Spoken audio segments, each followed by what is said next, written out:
Good morning, everyone. I don't know about you, but it's awfully cold up there and in here. Normally, I keep our heat around 68 and we end up turning it down during the day. Today, it's all the way up to 71.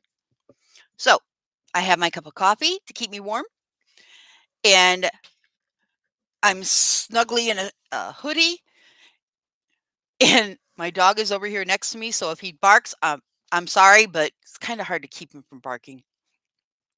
Okay, so I hope you guys are all inside and safe and warm and ready to learn about Wisconsin and Michigan. So let's get going here. We're going to learn about Wisconsin first, and then I'm going to upload a video about Michigan.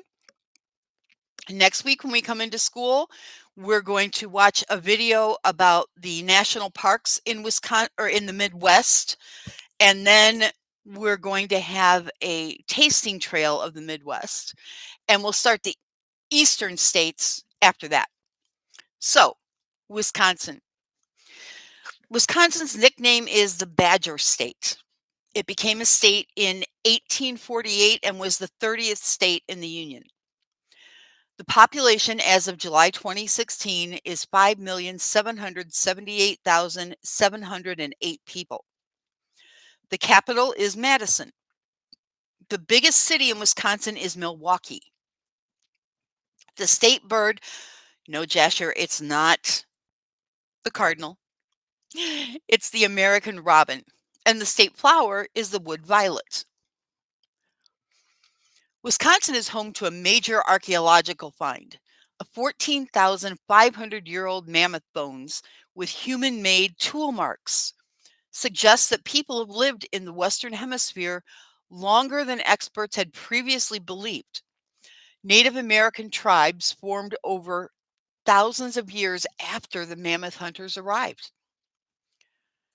These groups included the Dakota Sioux, Winnebago, Menominee, Ojibwa, Potawatomi, Fox, and Sauk. 11 Native American tribes still live in Wisconsin today. Though the first Europeans to reach the region, now called Wisconsin, were French, the area came under British rule at the end of the French and Indian War in 1763. About 20 years later, after the American Revolution ended, the land officially became part of the new country, yet continued to be controlled by British fur traders for several years. In the 1820s, a lead mining boom brought many settlers to the region. Native Americans fought to defend their homeland, but by 1832, most of the battles had stopped. The Wisconsin Territory was named in 1836, and in 1848, Wisconsin became a U.S. state. Shortly before the Civil War, people met in Wisconsin to discuss stopping the spread of slavery, which resulted in the creation of the Republican Party. The Democratic Party's roots go back to Thomas Jefferson's followers in 1792. The state also became an important part of the Underground Railroad, which helped escaped slaves reach freedom in Canada. Wisconsin's name might have come from a Native American word, Wisconsin, meaning roughly "it lies red," or "this stream meanders through something red."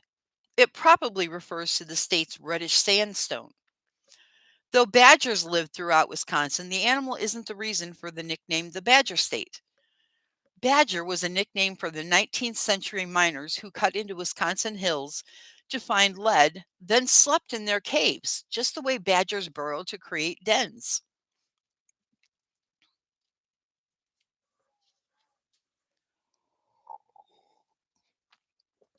Okay, this Midwest Western state is bordered by Minnesota, Michigan, and Lake Superior in the north, Lake Michigan in the east, Illinois in the south, and Iowa and Minnesota in the west. Although Minnesota is called the land of 10,000 lakes, Wisconsin has more than 15,000 lakes. These lakes were created during the last ice age about 12,000 years ago, when glaciers scraped across the land. The state can be divided into 5 geographical areas. The Lake Superior lowland is in the northernmost part of Wisconsin. It's mostly flat land that slopes down toward the edge of Lake Superior. one of the country's 5 Great Lakes. The Apostle Islands are off the coast.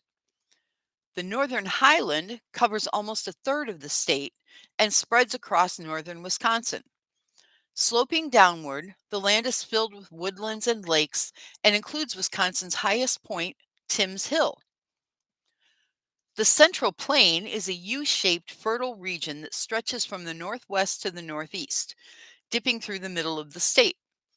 It contains a glacier-carved sandstone gorge called the Dells of the Wisconsin River, plus flat-top hills called buttes and mesas. The eastern side of the state is named the Eastern Ridges and Lowlands, with gentle hills and some of the world's best farmland. Sandy beaches and bluffs lie along the edge of Lake Michigan. Besides badgers, many mammals such as black bears, moose, white-tailed deer, muskrats, porcupines, and flying squirrels roam the state. Yes, Lily, I said flying squirrels. Downy woodpeckers, eastern bluebirds, purple finches, red-winged blackbirds, and robins, the state bird, are some common flyers. Wisconsin's reptiles include milk snakes, named so because they often live near barns, even though they don't drink milk, snapping turtles, and common five-lined skinks. Eastern red-backed salamanders, American bullfrogs, and mink frogs are among the state's amphibians.